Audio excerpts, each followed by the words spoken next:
درسي كل لما برنوت سيرة بسم الله الصلاة والسلام على رسول الله وعلى آله وصحبه ومن والاه أما بعد السلام عليكم ورحمة الله وبركاته برنوت سيرة ما تدرين كين يهرّا أسلمنان مدينة كيسة ببلشو كان جلوتا برنوت سيرة جتشا بركولة تكفى نمون نجها ورّا يسري برّا كانتان hundumti isaaniiyyuu khazraj gosa jedhamurraa dhufanii turan isaanis as'ad ibn zuraaraa auf ibn al-haaris raafi' ibn malik ibn ajlan raafi' ibn malik ibn ajlan qutbata ibn aamir ibn hayda uqbata ibn aamir ibn nabi jaabir ibn abdullah ibn ri'aab warra jedhaman turanii jarreen kun hajjiidhaaf dhufani kan isaan dhufanis bara 11ffaa nabiyyummaarraa ture warri yasrib jiraatu yaani warri madiinaan jiraatan yahuudotarraa waan tokko dhagahu turan sunis yeroo duula irratti yahuudota wajjin walitti bu'anii wallolan nabiyyi ta'etu ergamuu deema yeroon inni itti ergamu dhihaateera nabiyyi sana wajjiniin isin lollee isin dhabamsiifna akka aadiif iram yookiin akka aadii fi iram duula lolamanitti isin lollaa jedhanii dubbatu turan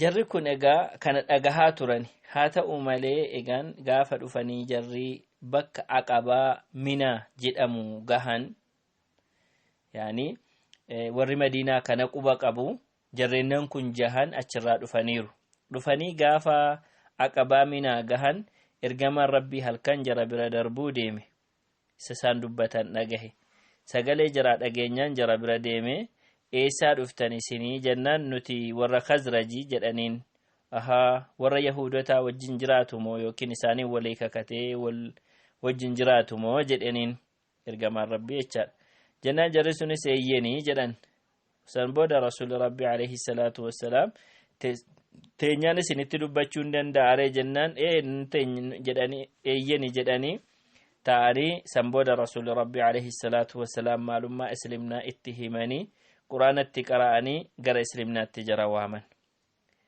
gaafa kana gariin jaraa akkana jedhan bartaniittu inni kun nabiyyi isa yahudaan isiniif wareegaa turte sana akka nam tokko isin dursee islimnaatti hin galle isin dursitanii seenuu qabdu waliin jedhanii jarri jahan kun gama islimnaatti galan achi booda maal jedhu yaada dabalataa gammachiisa jechuudha nuti ummata manatti dhiifnee dhufne warra keenya ummanni kun khazraji awsiif khazraj baay'ee diina walitti ta'anii hammeenya walitti oolu yoo rabbiin sababa keetiin tokko jara taasee walitti araarse ati nama cimaa taata jedhanii akka da'awaa gochuu qaban waadaa galanii deeman akkasumas bara dhufu wal arginaa jedhanii deeman egaan inni kun amma yeroo wal qunnamtii isaan yeroo jalqabaatiif warra madiinaa wajjiniin taasisanidha namoota jahan achirraa dhufan bara 11ffaa keessa jechuudha bay'atul aqabaan inni jalqabaa kam ta'e hajjiin bara sana bara 12ffaa nabiyyummaarraa bara 12ffaa keessa hajjii dhufani nama 12 dhiira warra khazrajirraa nama 2 warra awsirraa dhufanii turan warri khazraj namoonni 12 kana keessa namni 5 warra duraan dhufedha jaabir qofatu keessan jiru malee namoonni 5 garuu itti dabalamanii dhufanii jechuudha afwan namoonni 6 dabalamanii dhufan nama 10 namni dhufe nama 12 sana keessaa 10 khazraji 2 aws ture warra 10 sana keessaa namni 5 warra bara darbe dhufe namni 5 immoo haaraatitti dabalame jaabir garuu gaafas keessan jiru ta'uusaati gaafa warri kun eenyu jedhamu tokko mu'aadh ibn al-haaris jedhama ni lammaffaa zakwaan ibn abd qais jedhama sadaffaa ubaadata ibn saamit jedhama afraffaan yazid ibn tha'laba shanaffaan al-abbaas ibn ubaadata ibn nadla ture warri lamaan Aws irraa dhufan ammoo tokko Abul Haytham ibn Tayyihaan jedhama, inni lammata Uwaym ibn Saa'ida jedhamu turan. Egaan inni bara darbe bara 11ffaa keessa wal arganiituma walitti dubbatanii dhiisan, jarri sun warra jahanii islimnaa daawaan godhamee fi islimnaa fudhatanii deebi'anii, warri kun ammoo bay'atul aqabaa tokkoffaa ta'ee waggaa sanatti namoonni kun dhufan jechuudha. namni 12 dhufan. jarri kun ergamaa rabbiitii wajjiniin walitti qabamanii aqabaa minaa bakka jedhamu irratti rasuulli rabbii alayhi salaatu wassalaam islimnaa jara barsiise. waadaa naagalaa jedheen, kottaatii waadaa naagalaa maal ta'uu irratti? shirkii dhiisuu irratti, hattuu dhiisuu irratti, zinaa gochuu dhiisuu irratti, ilmaan ajjeesuu dhabuu, soba lafaa tolchanii namarra kaa'uu dhabuu, waan gaarii irratti nafaallessuu dhabuu. namni kana guute waan waadaa naagalaa ani isiniin jedhe kana namni naa guute mindaa isaa rabbi irraa argata. namni waan kana cabsee adabbii irratti fudhate ammoo sun isaaf maara, badiisaa isarraa harcaasa. namni waan kana cabsee yookiin balleessaa kana hojjetee rabbiin isaaf sattaree dhokse waa'insaa harka rabbii jira. rabbii yoo fedhe isaa dabaa, yoo fedhe dhiisee irra darbaa jedheeniin. haala kanarratti jarri kun waadaa galanii fi ergamaa rabbiitiin walii galanii jechuudha islimnaa irratti. kun bara 11ffaa bara 12ffaadha jechuudha. jarri kun egaa gara Madiinaatti deebi'anii, namni 12 ta'an kun jechuudha, gara Madiinaatti deebi'anii rasuulli rabbii alayhi salaatu wassalaam Mus'ab ibn Umayr radiyallahu anhu nama jedhamu ergeef akka inni quraana qaraasisee waa'ee diinii isaan barsiisuuf. Mus'ab ibn Umayr gaafa deemu As'ad ibn Zuraaraa nama jedhamu bira qubate. jarri lamaan da'awaa jabeessanii babal'isan. otuu jarri gaaf tokko haala kanaan lafa masinoo tokko ta'anii gorsaa jiranii, dura taa'aan Aws kan ture, dura taa'aan warra gosa Aws jedhamtuu kan ture Sa'ad ibn Mu'aaz ilma wasiila isaa Usayd ibn Khudayriin jedhe, maaliif kaatee dhaqxee namoota kana lamaan hin dhowwituu? jarri kuni dadhaboota warra wallaalaa gowwoomsaa jiru jedhaan. gaafa kana namni Usayd jedhamu kun eeboo isaa fudhatee jaratti qajeele. eenyutti? As'ad ibn Zuraaraatii fi Mus'ab ibn Umayriitti jechuudha. As'ad gaafa fagootti Usaydiin argu, namichi kun dura taa'aa gosa isaati, yeroo inni dhufe haala gaariitiin itti dubbadhu yookiin rabbii kee dhugoomsi jedha. kana jechuun haqiqaa waan jiru itti dubbadhu, haala gaariin qabadhu jechuudha karaan gabaabaansa. jennaani ni dhufe. gaafa dhufu Usayd jararra dhaabbateeti yookiin jararra dhufe, maaltu sin fide? maaltu sin nutti fide? warra dadhabaa gowwoomsaa jirtu, nu dhiisaa nurraa deemaa yoo ofi lubbuu keessan barbaaddu ta'ee jedhaaniin. jennaan Mus'ab maal jedhaan? hin teessuu ni dhaggeeffatta, yoo dubbicha gaarii jette, yoo dubbichi gaarii ta'uu agarte ni fudhatta, yoo jibbite immoo waan ati jibbitu kana sirraa dhaabnaa jedhaaniin. dhugaa jette yookiin sirrii jette jedha Usayd kun. eeboo isaa lafatti hordee yookiin lafatti dhaabee taa'e. Mus'ab waa'ee islaamummaa dubbatee quraana irratti qara'e. gaafa kana Usayd yaadichi kun gaariidha jedhee islimnaa fudhatee shahaadaa jedhe. sana booda Usayd manatti deebi'ee Sa'ad ibn Mu'aaz biratti deebi'ee akkamitti akka itti ergu barbaade. ofitti dubbachuudhaaf muslima ta'ee deebi'eera. Sa'ad ibn Mu'aaz innis itti gaafatamaadha gosa isaa kanarratti. jaratti dhaqee dubbadheeraa jedheen, homaa rakkoon qabani jarri, jara dhowween jira, jarris waan itti barbaadden goona naan jedhani. haa ta'u malee oduu tokkoon dhagahee jedhaan. Banii Haarisaa warri jedhaman As'ad ibn Zuraaraa ajjeesna jedhanii bahaaru jechuun dhagahee. As'ad ibn Zuraaraa immoo siif eessuma keeti, yaani ilma adaadaa keetiiti, waadaa kee yookiin immoo ahdii kee diiguu barbaadaa jiru jedheetti dubbataan Sa'ad ibn Mu'aaz itti dubbata. Usayd ibn Hudhayrtu Sa'ad ibn Mu'aaz itti dubbata. Akka inni dhaqee Mus'ab irraa da'awaa dhaggeeffatuuf akkas godhanni. Dhaqee dhaggeeffadhu jechuu dhiise. Yeroo kana Sa'adiif aareetii Sa'ad ibn Mu'aaz kun deemee dhaqee Mus'abin bira. Gaafa inni deemee achi gahu akkuma Usaydiin jedhe isa kanaanis jedhe taa'ee dhaggeeffadhu, yoo gaarii ta'e gaariidha, yoo gaarii miti ta'e immoo innis na dhaggeeffadhu gaafa jedhu taa'ee dhaggeeffate. Innis Rabbiin Islaamnaa isaa kennee taqabbale. Sana booda manatti galeetu eenyu gaan akkana ta'u kun Sa'ad ibn Mu'aaz jechuudha. Warra maatii isaatiin maal jedha namoota warra bulchu kanaan Bani Abdul Ashhal jedhamti jarri kuni. Yaa nama ani isin keessatti nama akkamiin ture jedhaan. Ati nama caalaadha. Yaadaanillee nu caaltaa kana ta'uu si beekna jedhan.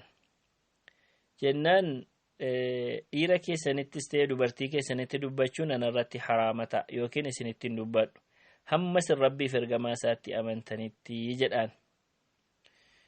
Nam tokko dhiiras ta'ee dubartiin hundumti isaanii muslima ta'anii lafti isaanii bari'e yookiin lafti isaanii dhihe. Dhaqee daawaa godhe hunduma isaanii gara Islaamnaatti deebisee nam tokko qofa didee ture jara keessaa gaafa sana. Inni kunis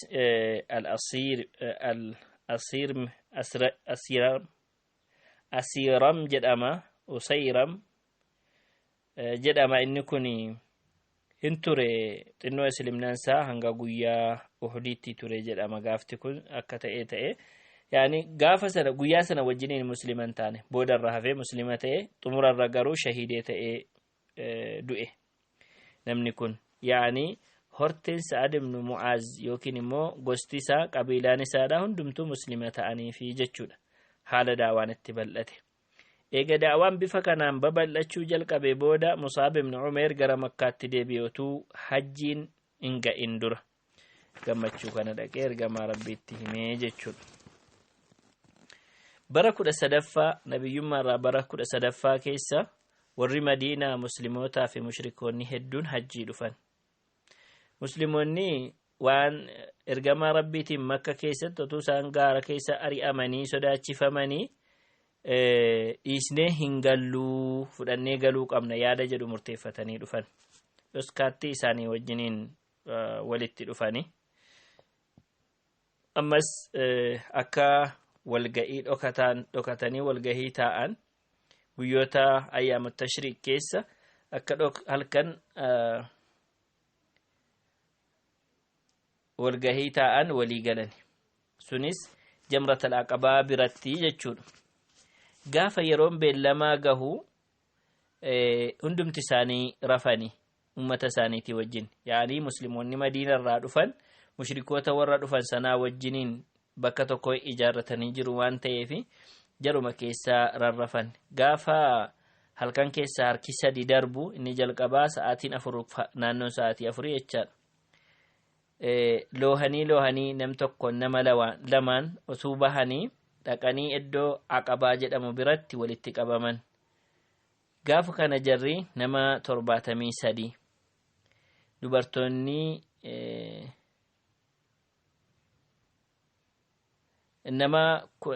namni 62 Khazraj ture. Namni 11 immoo Awsirraa ture. Jara keessatti dubartoota 2tu argama. Dubartiin tokko Nusaybaa binti Ka'ab jedhamti. Isiin kan biraa immoo Asmaa binti Amri jedhamu. Jarri kun lamaantu wajjin ture. Egaan namni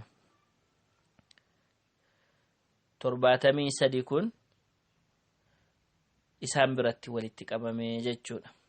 Rasuulli Rabbi alayhi salaatu wassalaam walgahii kanatti dhufan. Wasiila isaanii Abbaas ibn Abdul Muttalibtu wajjin jira. Abbaas ibn Abdul Muttalib gaafa kana mushrikadha malee musliman taane. Haa ta'u malee waa'ee ilma obboleessa isaanii irratti argamu yaada jiru mirkaneessuu fi barbaadee faana dhufe. Mushrikuma ta'ee osoo jiru waa'ee ergamaa Rabbiitiif yaada ture jechuudha. Abbaas jalqaba nama dubbatee ture akkana jedheen. ergamaan rabbii as biyya isaa makkaan keessatti kabajamaadha. roorroon irraa eegamaati jira. yoo isin waadaa isaaf galtan guuttu ta'e tole waan inni itti isin waame kana taqabbaltanii waan isaa faallessu irraa dhowwuu dandeessu taanaani isin waan ofirra keessan kana isin irraa gaafatama. yoo ammoo waan kanan gootan ta'e hammuma dhiisaa jedhaaniin yeroo kana dubbi himaan yookiin ammoo warra Madiinaa keessaa Baraa ibnu Macruur kan jedhamu ka'ee dubbate jara keessaa nama dubbatudhanni nuti waadaa keenya ni guun dhugaas ni dubbanna lubbuu keenyas wareegama goona ergamaa rabbiitiif jedhaan. sana booda rasuulli rabbi alayhi salaatu wassalaam akka isaan dubbatan godhee ergamaa rabbii keetiifis ofii keetiifis waan barbaaddu nurratti waadaa galchii jedheeni dubbii isaa xumuree Baraa. rasuulli rabbi alayhi salaatu wassalaam san booda dubbatanii qur'aana qara'anii gara rabbiitti waamanii waa'ee islimnaa kajeelchisan yookiin akka namni islimnaatti dhufu jajjabeessanii sana booda sharxii rabbiif galamu lakkaa'an. inni tokkoffaanii rabbii keessan tokkicha gabbartanii shirkii gochuu dhiisuudha jedhee inni kun dhuunfaa rabbiiti. inni biraan immoo ergamaa rabbiitiif ajajamuudha. yeroo mirqaana qabanis yeroo itti toluu dides dhagahanii ajajamuufi. inni sadaffaan yeroo kamiyyuu baasii gochuu yaa'anii yeroo rakkinaatis yeroo badhaadhinaatis waan jihaada irratti godhamu biyya irraa roorroo deebifamu keessatti baasii baasu. inni afuraffaanii gaariitti ajajanii hamaadha irraa dhowwuu. inni shanaffaan rabbiif jedhanii namni maal naan jedha jechuu sodaachuu dhiisu. inni jahaffaan ergamaa rabbii tumsanii waan isaanitti dhufu irraa deebisu. waan ilmaan isaanii irraa deebisan haadha manaa isaanii irraa deebisan ergamaa rabbii irraa deebisu kanarratti jannataa argattu jedhamee kun waan isaanitti himame. inni torbaffaanii akka aangoo abbaa aangoo harkatti hin qabne kan jedhu ture. qabxiileen gaafa sana isaan bay'atal aqabaa lammaffaa irratti namoota 73 qabsiisan keessaa qabxiin waliigaltoo yookiin qabxiin isaan irratti dubbatan isa kana ture. sana booda Baraa ibni Macruur harka ergamaa rabbii qabee tole jedheeniin ishii goona rabbii dhugaansi ergeen kakadhe waan dubartoota keenya irraa dhowwinu yookiin waan ilmaan keenya irraa dhowwinu sirraa dhowwinaa jedheenii akkasitti waadaa galan. nuti rabbiin kakanne warra lola keessatti guddate maatii keenya irraa dhaalle sirna lolaa achirraa kaasnee beeknaa jedhanii. Abu Haytham ibn Tayyihaan gidduutti dubbicha addaan kutee nuufi nama kana gidduu firoomatu jira warra Makkaa jechuu barbaadeeti. nuti yookiin ammoo namoota kan biraa nuti namoota biraatii wajjin firooma walirraa qabna. sababa keetiif walirraa addaan cituu deemna. tarii booda yoo rabbiin injifannoo sii kennee si injifachiise nu dhiistee gara maatii keetti deebitaayii jedheen. jennaan ergamaan rabbi alayhi salaatu wassalaam seeqatanii lakki ani isinuma keessan turaa jedhan irra deddeebi'anii an isinirraa tokko isinirraa lakkaa'amtuu jedheen. nama isin ittiin loltan anis isin waliin hin lola. nama isin nagaa taatanii wajjin jiraattan anis nagaa ta'ee wajjin jiraadha. ani isinirraa tokko jedheen. yeroo kana keessatti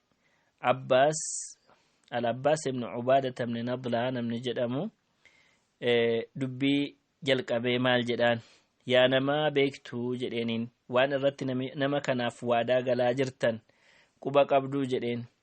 lola irratti gurraachaa diimaan loluu irratti nama jechuudha. nama gurraachaa fi diimaan loluu irratti waadaa galaa jirtu. yoo booda gaafa balaan isinitti bu'ee musiibaan rakkoon isin mudatee qabeenyi keessan dhumee gurguddaan keessan du'ee jennaan dabarsitanii kennitu ta'e ammuma kennaa. kun xinneenya duniyaa fi aakiraati ammuma dhiisaa jechuudha. yoo ammoo waan yaaddan kana waadaa guuttanii qabeenyi keessan badus gurguddaan keessan ajjeefamus waadaa keessan guuttu yoo ta'e ammuma qabadhaa inni khayrii aakiraatii fi duniyaatii jedhaaniin.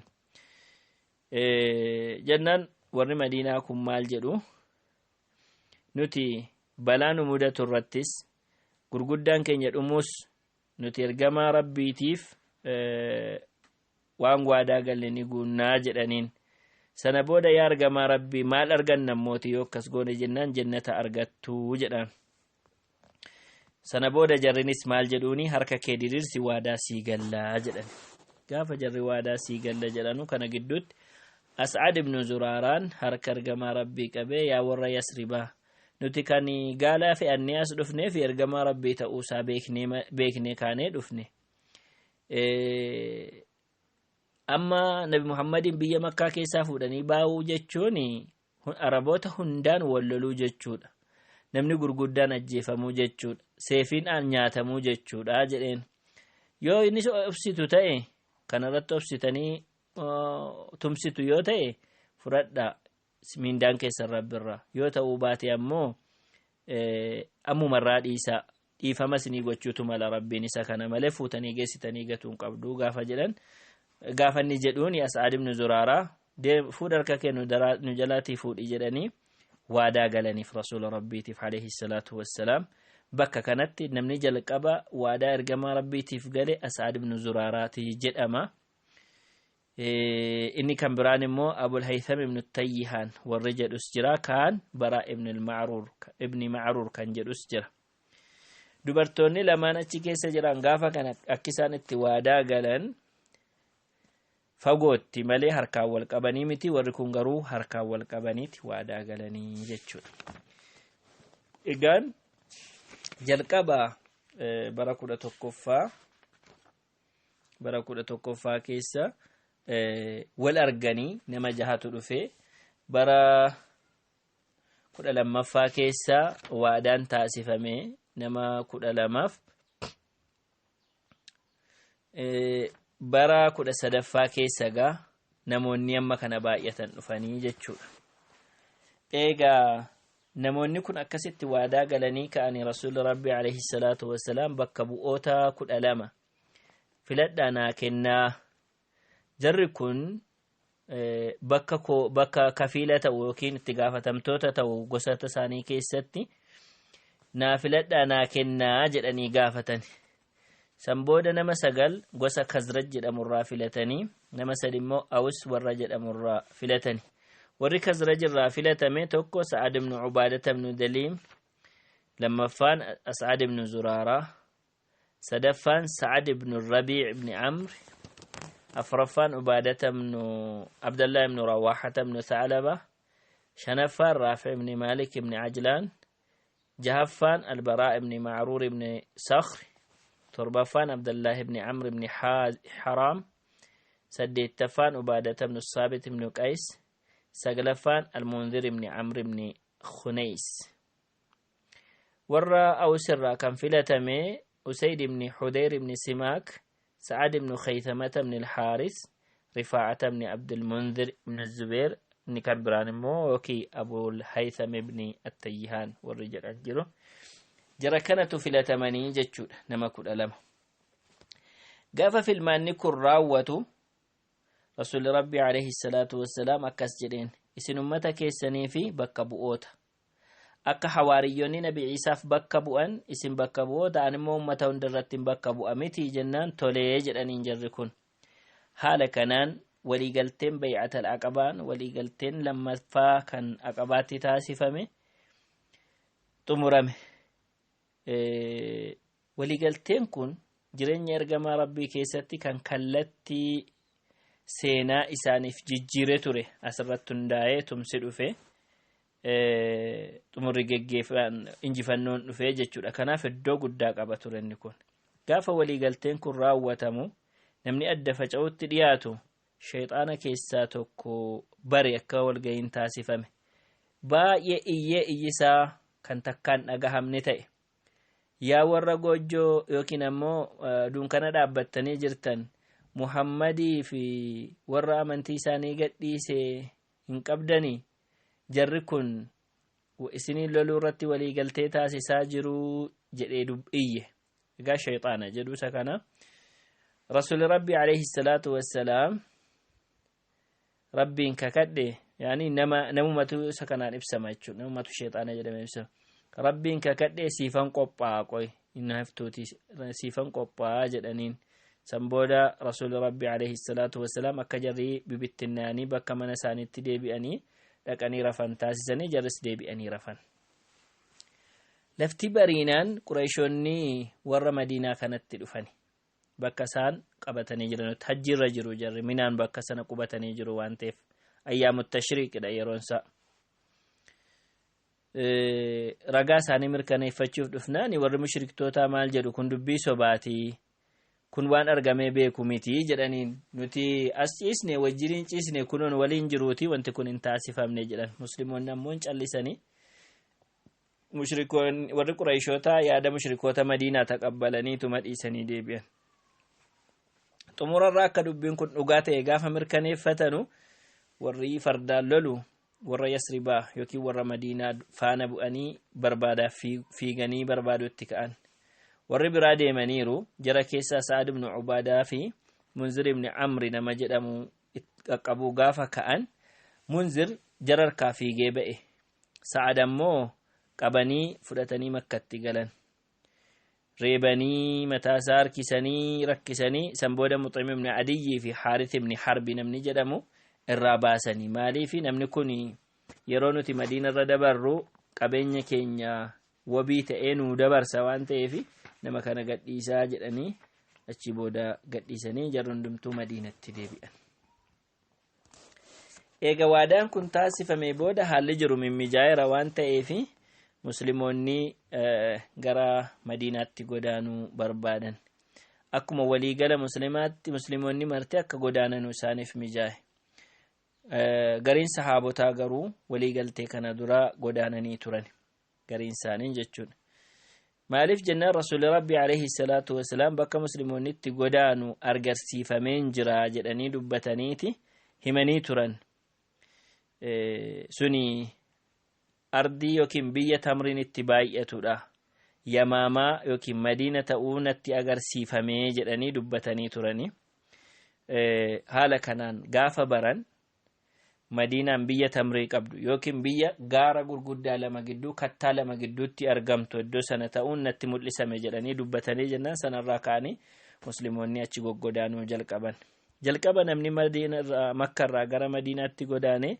Abu Salama al-Makhzumii nama jedhamu ture haadha manaasaa Ummu Salamaa wajjiniin gaafa bahu ilma isaa fudhatee warri firaa haadha manaasaa ishee qabanii biraa hambisan mucaa Abu Salamaa ammoo firoonni Abu Salamaa irraa fudhatan qophaasaa deeme Abu Salamaan Madiinaan sunigaa otuu bay'atul aqabaan hin taasifamin dura naannoo waggaa tokko ta'a waggaa tokko booda haadha manaasaa gadhiisanii fi isheenis achitti bira deemte booda Abi Salamaati Aamir ibn Rabi'aa fi haadha manaasaa Laylaa binti Abi Hathma kan jedhamtu akkasumas Abdullah ibn Ummi Maktum jarri kun eegaa gaafa godaananii turan jara kanatu taanee godaanee jechuudha gaafa waliigalteen bay'atul aqabaa kun taasifamu musliimoonni akkuma jiranitti lo'anii qurayshoota irraa dhokatanii godaanaa turan